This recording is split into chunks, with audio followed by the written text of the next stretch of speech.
खुसरो पढ़ा लिखा रहता है, समझदार रहता है। और जब ये जहांगीर का विद्रोह क्यों करता है, ये सबसे बड़ी बात है ना, कि आखिर विद्रोह तो किया, आखिर किया क्यों? तो देखेंगे अक्सर वो शराब वगैरह पी करके मस्त रहता था और ज़्यादा से ज़्यादा देखेंगे अपने ऐसा माहौल बना के रखता कि नृत्यांगना वगैरह ज़्यादा रहती, डांस शुरू रहता, मदिरा चलता रहता, मांस खाते रहते सब। तो मांस मदिरा का सेवन करने, तो इस सब चीज़ों का वो विद्रोह करा। कौन? और उसके वजह से, और फिर जब विद्रोह करने के साथ साथ ऐसा नहीं है कि विद्रोह किया तो इनके खाने का पीने का, इस चीज़ का, कि अगर ये कोई राजा ऐसा कर रहा तो उसका मतलब हो गया कि वो उस योग्य नहीं है, राजा उस योग्य नहीं है, यानी वो राजपाट के योग्य नहीं है, वो राज्य चलाने के योग्य नहीं है। इसके वजह से विद्रोह किया। तो विद्रोह जब किया तो जब ये क्या नाम है, जहांगीर को जब पता चला तो अर्जुन देव सिंह, कौन? अर्जुन देव सिंह देखेंगे तो ये है सिखों के 5वें गुरु। किसके गुरु? 5वें गुरु, है ना, सिखों के 5वें गुरु। अब ये क्या करते हैं, खुसरो का समर्थन कर देते हैं। किसका? खुसरो का। क्योंकि खुसरो जो भी करता है, खुसरो सही करता है, तो सही का समर्थन कर देते हैं। कौन?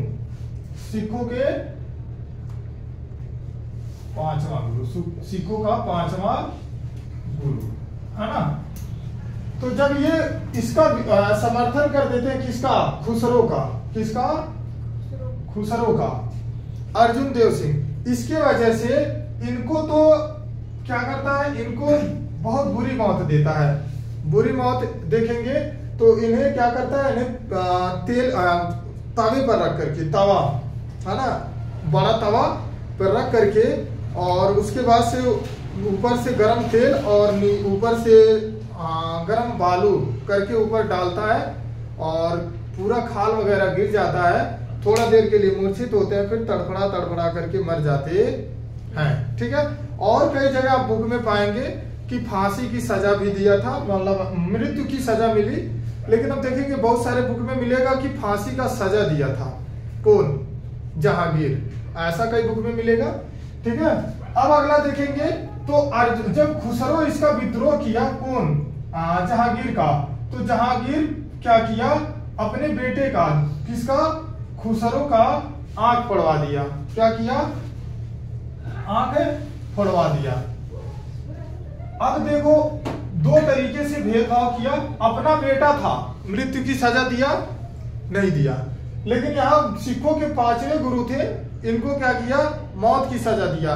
लेकिन अपने बेटे को सिर्फ क्या किया? आंख फोड़वा दिया, ताकि वो राजपाट लायक ना रह जाए, रहे जिंदा लेकिन राजपाट लायक ना रह जाए। अब जैसे देखेंगे, अगर किसी इंसान को, किसी गुरु को मारने का तात्पर्य होता है कि वो पूरा कम्युनिटी दुश्मन बन जाएगी। जैसे अब सिखों के गुरु को मार दिए तो देखेंगे उस कम्युनिटी का सभी लोग क्या हो जाएंगे? दुश्मन हो जाएंगे। किसके? राजा के दुश्मन हो जाएंगे। अब जैसे मान लो कि कोई राजा है और किसी पर्सनल इंसान को, जैसे कोई मंदिर है, उस मंदिर का पूजा पाठ कर रहा, और उसको जाकर के राजा दंड दे दे या फिर उसको जान से मार दे, तो देखेंगे अब जो लोग उस मंदिर को मानने वाले रहेंगे, जो लोग उस मंदिर में पूजा करने जाएंगे, वो सभी लोग किससे गुस्सा हो जाएंगे? राजा से। तो उसी तरीके से सिखों के जो गुरु थे 5वें, उनको मारने की वजह से पूरा सिख कम्युनिटी, सिख धर्म के सभी लोग भड़क उठे, है ना, कि मतलब किसको मार दिया? हमारे गुरु को मार दिया। अभी एक नॉर्मल किसी सिख को मारे तो कोई बात नहीं, लेकिन गुरु को मार दिया, यानी जो धर्म प्रचारक है, जो जिसके लिए पूरा धर्म है, जो धर्म का देख रेख कर रहा, उसी को मार दिया। की वजह से सिखों में एक आक्रोश हो गया, किसके प्रति? जहांगीर के प्रति। और अगला, आंख जब ये फोड़वा दिया, किसका? अपने बेटे का आंख फोड़वा दिया, तो बाद में फिर वो उनका इलाज भी करवाया। किसका? अपने बेटे की आंख का इलाज भी करवाया, फिर सही नहीं हुआ, है ना। जब आंख फूट चुका था तो सही नहीं हुआ, है ना, आंख की रोशनी जा चुकी थी। अब दूसरा देखेंगे तो अकबर की मौत कैसे हुई, जहांगीर से मौत से क्या संबंध है, अब इसको देखेंगे, नोट कर लो।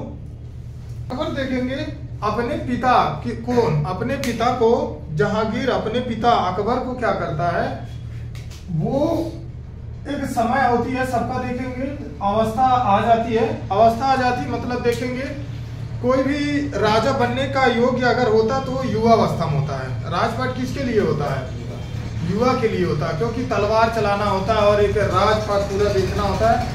तो ये ना कि ऐसे कि 2-4 लोग वृद्धावस्था में या फिर बहुत बचपना बाल्यावस्था में इसका निर्माण हो सकता है, उसके लिए एक अवस्था होनी चाहिए। हाँ, बहुत ज़्यादा ना हो लेकिन बहुत कम भी नहीं होना चाहिए। तो उसी तरीके से जब अकबर बुढ़ा हो चुका था तो अकबर अपना जो राजा का पद था वो छोड़ नहीं रहा था। क्या नहीं रहा था, छोड़ नहीं रहा था। अब जैसे देखेंगे जब जहांगीर बड़ा हो गया तो जहांगीर के मुताबिक कि अब हमें राजा बना देना चाहिए, अकबर बनाया नहीं।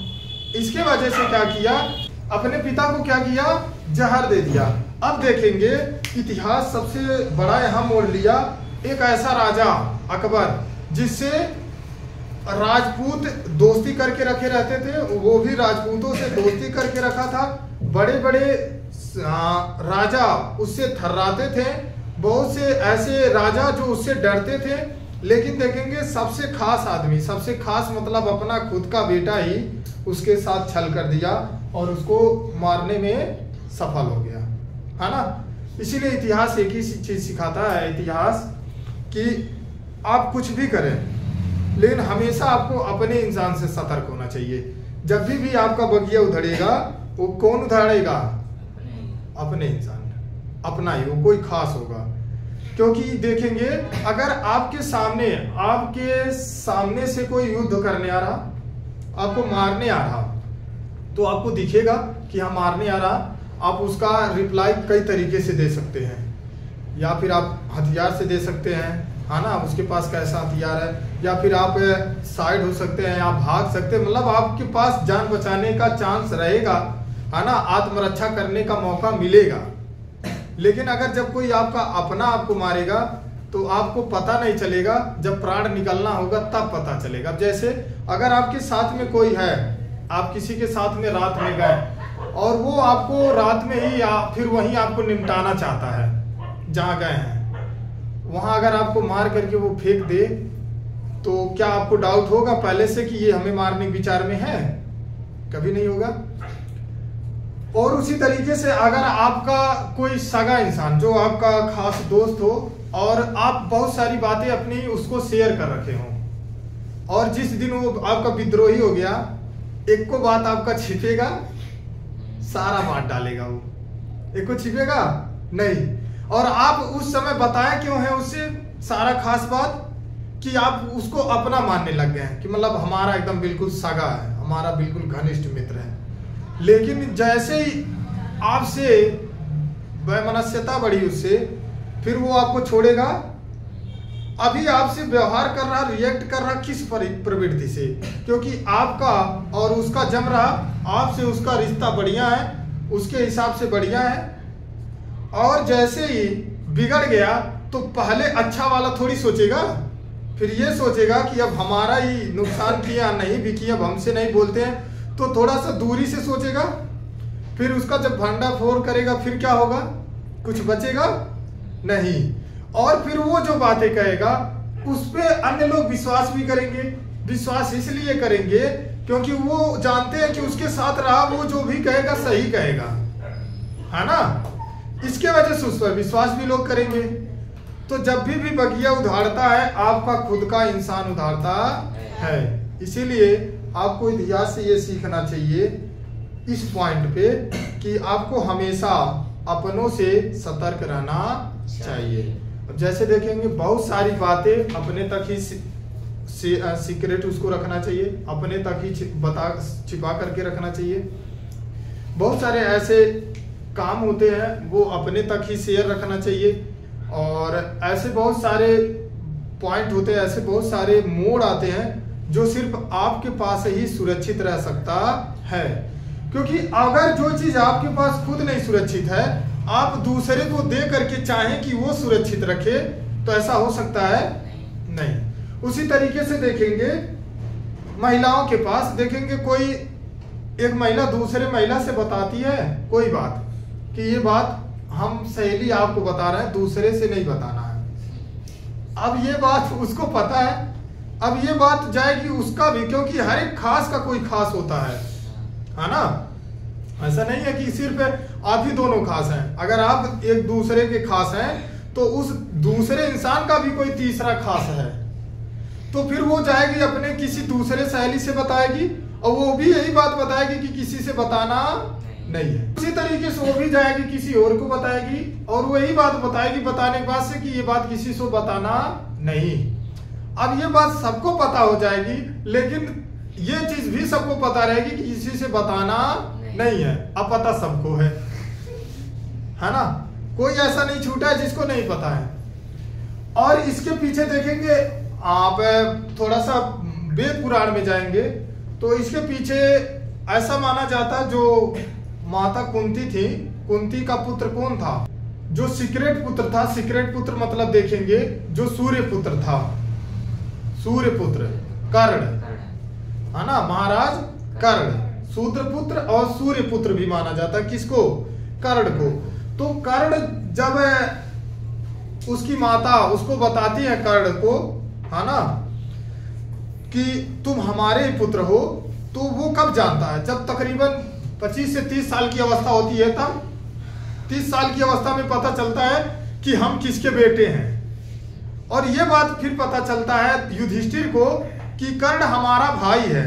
और कुंती जाके कुंती माता बताती है, तब युधिष्ठिर, कुंती माता जब बताती है तो युधिष्ठिर ये श्राप देते हैं कि आज के बाद पूरी महिला प्रजाति को, महिला समाज को ये श्राप देते हैं कि कोई भी बात अपने तक नहीं पचा के रख पाएंगी, अपने तक नहीं छिपा पाएंगी। तब से अब देख लो, इसलिए ये फैक्ट जानना जरूरी है कि इतना बस जानो कि अगर आप किसी भी महिला को बता दिए तो तीसरी महिला जान जाएगी पक्का। हाँ, पूरा गांव समाज ना जाने अलग बात है, लेकिन उसका कोई ना कोई सहेली या फिर उसका बहुत बेस्ट फ्रेंड कोई ना कोई जान जाएगा। इसके वजह से अभी से जान लो कि आगे आने वाला जो भी समय होगा, इस पॉइंट को, टर्निंग पॉइंट को याद रख के उसको आप अवॉइड कर सकते हैं, है ना। तो उसी तरीके से देखेंगे, जहां अकबर को कौन पॉइजन दे देता है, दिलवा देता है? जहांगीर। ये बुक्स वगैरह में है, तो ये सीक्रेट है। अब क्योंकि पॉइजन तो दिया गया, लेकिन जहांगीर ही दिया या फिर कोई और दिया, ये क्लियर नहीं है। क्यों नहीं क्लियर है? जैसे देखेंगे, अगर अकबर और जहांगीर के बीच में अनबन है ना, अनबन है, तो अगर उसी बीच में अकबर मर गया, मान लो उसको जहर मिल गया, जहर कोई दिया और मर गया, तो लोगों का शक किस पे जाएगा? जहांगीर पर जाएगा, स्वाभाविक है। अब जैसे मान लो किसी को धमकी देकर आ जाए कि तुम्हें मार देंगे, जान से मार देंगे, एक सप्ताह में तुम्हें जान से मार देंगे। अब उसको कोई तीसरा इंसान मार दिया, तो शक किस पे जाएगा? आप पे, क्योंकि आप बोले हैं भले ना मारे। तो उसी तरीके से शक किस पे गया? जहांगीर पर। अब जो लेखक लिखे ये किताब, उसके बारे में जो जीवनी लिखा गया, लिखे वो क्या लिखे कि जहांगीर ने दिलवाया, है ना। अब कुछ लेखक इसको बीच वाला भी पॉइंट दर्शाए कि ऐसा अनबन था, हो सके उससे तो और भी लोगों से दुश्मनी था ना अकबर से, हो सके कोई और चुपके से दिलवाया। तो ये पॉइंट जो बीच का मिथ्या है, ये टर्निंग पॉइंट एकदम एग्जैक्ट क्लियर नहीं है ना। चलो रब करते हैं, नोट करते हैं।